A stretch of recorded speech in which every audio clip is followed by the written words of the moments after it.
서울의 한적한 동네. 나는 알바를 마치고 늦은 시각에 집으로 돌아가는 길이었다. 평소라면 차가 붐비는 도로지만 그날은 유독 조용했고 가로등 불빛만이 길을 비추고 있었다. 나는 서둘러 걸음을 옮기고 있었지만 이상하게도 뒤따라오는 인기척에 계속해서 신경이 쓰였다. 뒤를 돌아보았지만 아무도 없었다. 조금 찝찝한 기분이 들었지만 대단한 일은 아니라고 생각하며 다시 발걸음을 옮겼다. 집까지는 아직 한참 남았고 나는 골목길로 접어들었다. 그 길은 평소에도 잘 다니지 않던 곳이었다. 골목은 어둡고 좁았으며 으슥한 분위기가 감돌았다. 이상하게도 주변의 소리가 하나도 들리지 않았다. 내 발소리마저도 흡수되어 어린 것 마냥 적막했다. 그때였다. 골목 끝에서 웬 낡은 우산이 나에게로 불러왔다. 비는 오지 않았는데 하필이면 우산이라니. 자연스레 고개를 들어보니 거기에는 한 여자가 서 있었다. 그녀는 검은 머리카락에 새하얀 한복을 입고 있었고 얼굴은 어두워 잘 보이지 않았다.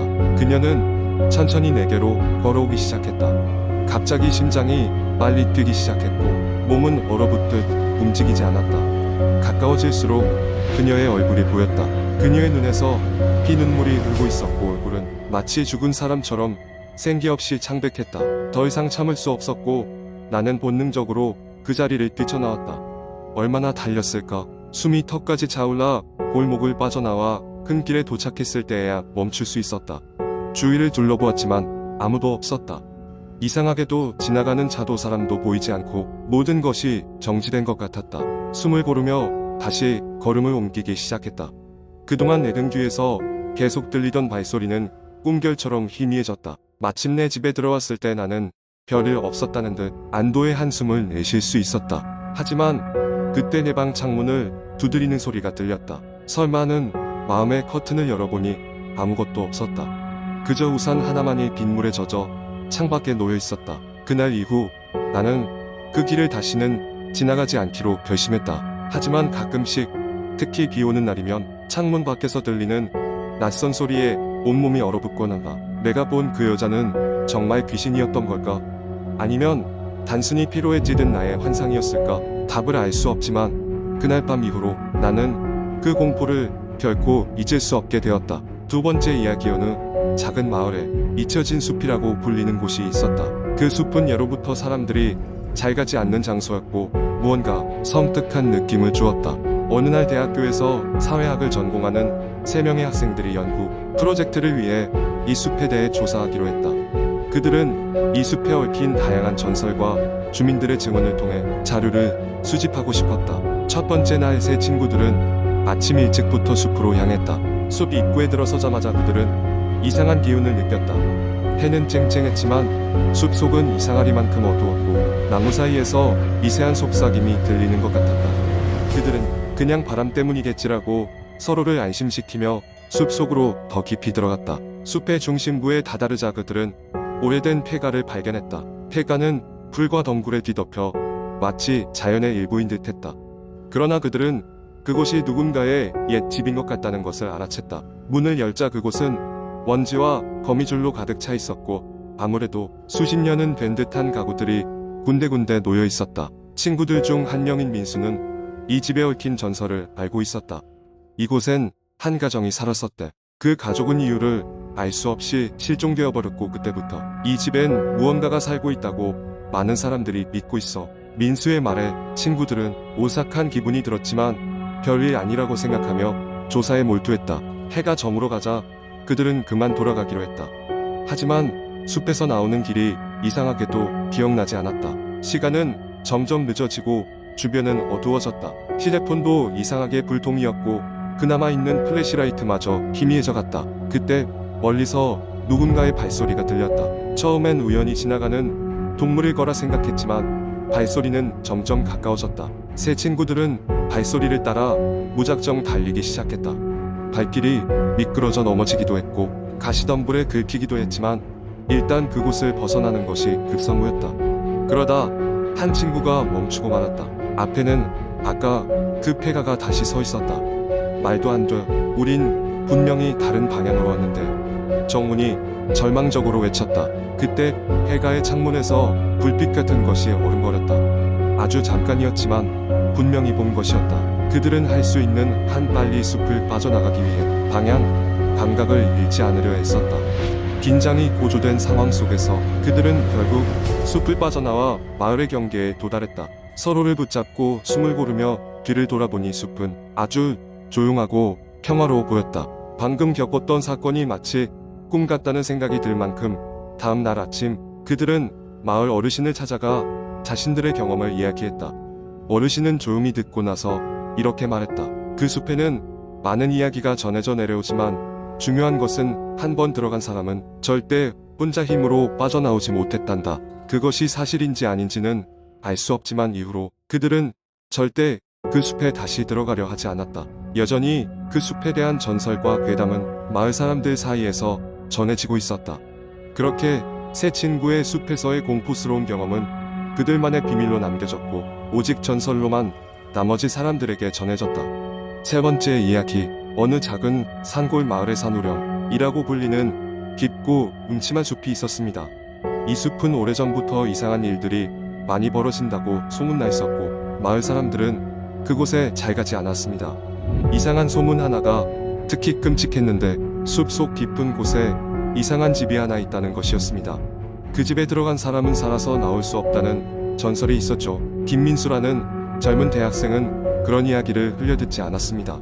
미스터리와 스릴을 좋아했던 그는 그 집을 찾아보기로 결심했습니다. 방학을 맞아 친구들과 함께 여행을 떠나기로 했던 그는 혼자만의 모험을 계획하며 금요일 밤 마지막 기차를 타고 그 마을로 향했습니다. 다음 날 아침 민수는 숲 근처의 작은 게스트하우스에 짐을 풀고는 숲으로 향했습니다. 마을 어귀에 있는 구멍가게의 할머니는 그를 보며 걱정스럽게 말했지만 그는 이미 마음을 굳힌 상태였습니다. 그 숲에 가지 말게. 특히 녹슨 철문이 보이면 절대 들어가면 안 된단다. 하지만 민수는 호기심이 더 컸기에 할머니의 경고를 무시했습니다. 숲은 예상보다 훨씬 깊고 어두웠습니다. 나무들이 빽빽하게 솟아 있어 햇빛마저 거의 들어오지 않았고 이상하게도 주위는 무거운 침묵이 감돌았습니다. 얼마간 걷다 보니 민수는 이상한 냄새를 맡았습니다. 마치 썩은 물고기 냄새 같았지요. 점점 더 안쪽으로 들어가자 녹슨 철문이 눈에 보였습니다. 민수는 약간 주저했지만 호기심이 그를 제어했습니다. 철문을 지나자 오래되고 버려진 듯한 집이 나타났습니다. 집은 어둡고 음산한 분위기를 풍기면서도 뭔가 기묘하게 민수를 끌어당겼습니다. 용기를 내서 문을 열고 들어가자 안은 더욱 기묘했습니다. 낡은 가구들과 먼지가 쌓인 장식품들 그리고 온갖 지저분한 흔적들로 가득했습니다. 민수는 손전등을 꺼내어 하나하나 둘러보았지만 특별한 건 찾을 수 없었습니다. 그러다 계단을 발견하고 2층으로 올라갔습니다. 거기엔 여러 개의 문이 있었고 민수는 망설임 없이 중앙의 문을 열었습니다. 그 순간 그는 섬뜩함을 느꼈습니다. 방에는 오래된 사진들이 걸려 있었고 사진 속 사람들은 마치 그를 바라보는 듯 했습니다. 그중 하나의 사진은 다름 아닌 그의 초등학생 때 얼굴이었습니다. 깜짝 놀란 민수는 방을 빠져나오려 했지만 문이 갑자기 쾅 소리를 내며 닫혔습니다. 심장이 미친 듯이 뛰기 시작했고 민수는 어떻게든 그 상황을 벗어나려 문을 두드리기 시작했습니다. 그때 현관에서 발자국 소리가 들렸고 민수는 멈칫했습니다. 소리는 점점 가까워졌고 녹슨 손잡이가 서서히 돌기 시작했습니다. 도저히 도망갈 틈이 없던 민수는 가구 위로 숨었습니다. 방 안은 다시 조용해졌지만 발자국 소리가 방 안으로 들어오고 있었죠. 그 발자국은 거침없이 그의 앞까지 다가왔습니다. 민수는 숨을 죽이고 그 순간을 기다렸습니다. 그러다 갑자기 모든 것이 정지한 듯했고 방 안의 공기가 무겁게 가라앉았습니다. 민수는 눈을 감았다가 떴습니다. 그러나 모든 것이 환성처럼 사라져 버렸습니다.